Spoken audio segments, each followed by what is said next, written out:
E se a sua existência fosse considerada um erro? E se o simples fato de vestir o que você veste, falar a sua língua ou praticar a sua fé fosse motivo para ser perseguido?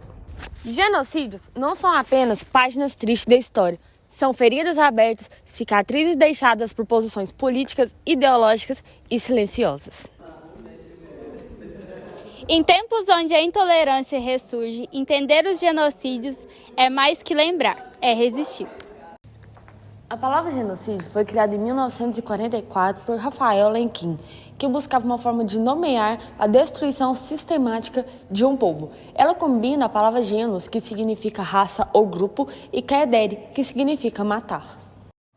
A definição usada pela ONU afirma que genocídio é qualquer ato com a intenção de destruir, num todo ou em parte, qualquer tipo de grupo, seja ele nacional, étnico ou ideológico. Como explica o episódio 198 do podcast História FM, não se trata apenas de assassinatos em massa. Genocídio também inclui perseguição, proibição de práticas culturais e destruição da identidade de um povo. E o mais assustador, exige planejamento, estrutura e muitas das vezes a colaboração do silêncio. Durante a Segunda Guerra Mundial, o regime nazista liderado por Adolf Hitler promoveu o extermínio sistemático de cerca de 6 milhões de judeus. Mas os nazistas não pararam por aí. Também perseguiram os ciganos, pessoas com deficiência, opositores políticos, testemunhas de Jeová, entre outros. O plano foi chamado de Solução Final. Era uma política de extermínio em larga escala, baseada em campos de concentração, câmaras de gás e trabalho forçado. Em Maus Graphic Novel de Art Spiegelman, essa realidade ganha forma pela voz de Wladek, um judeu polonês sobrevivente. A narrativa não mostra somente o horror vivido nos campos, mas também o impacto psicológico que o genocídio deixou nos sobreviventes e seus filhos. Lembrar o Holocausto é necessário, porque mostra até onde o ódio e a indiferença podem chegar quando se torna política de Estado.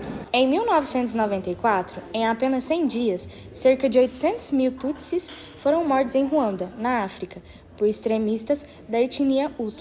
A violência foi organizada e incentivada por líderes políticos e veículos de comunicação, especialmente rádios, que transmitiam discursos de ódio, chamando os Tutsis de baratas e inimigos. As armas eram simples: facões, paus e até pedras. Vizinhos matavam vizinhos. O massacre foi motivado por décadas de tensões étnicas criadas durante o período colonial, quando os colonizadores europeus dividiram a população por raça e deram um privilégio aos Tutsis. O mundo assistiu tudo pela TV, mas quase ninguém interveio.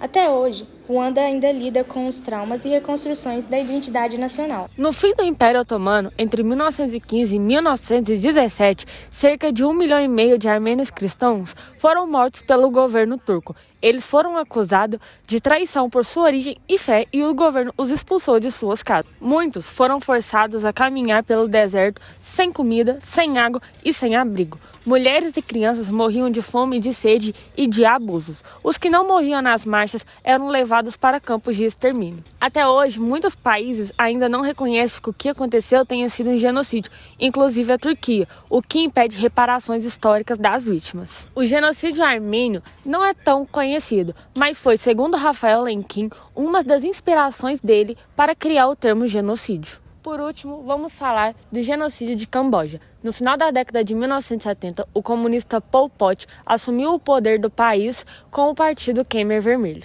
Seu objetivo era transformar o país numa sociedade totalmente ruralizada, sem classe social e sem educação formal. Quem fosse intelectual, médico, falasse outra língua ou até mesmo usasse óculos era considerado inimigo. O resultado disso foi a morte de quase 2 milhões de pessoas, o que representou cerca de 1/4 da população de Camboja. As pessoas eram obrigadas a deixar a cidade, trabalhar no campo e viver em condições desumanas. As execuções aconteciam no chamado Campo da Morte. Até hoje é possível encontrar ossadas e crânios no lugar. O genocídio cambojano é um exemplo extremo de como uma ideologia autoritária pode destruir seu próprio povo em nome de uma utopia radical. Para quem quiser saber mais sobre o genocídio cambojano, o filme First They Killed My Father, com direção de Angelina Jolie, está disponível na Netflix. Lembrar é mais do que olhar para trás, é dar nome às vítimas, reconhecer a dor e impedir que o silêncio mate de novo. Os genocídios não nascem com armas. Eles começam com palavras, discurso e até símbolos. É quando o medo se torna uma ferramenta política e alguns grupos se tornam menos humanos. O silêncio alimenta o esquecimento e o esquecimento abre espaço para que tudo aconteça de novo. Lembrar dos genocídios não é viver no passado, é reconhecer o que a humanidade foi capaz de fazer para que não se repita de novo. Se gostou, se inscreve no canal, ativa o sininho, curte, comenta e compartilha.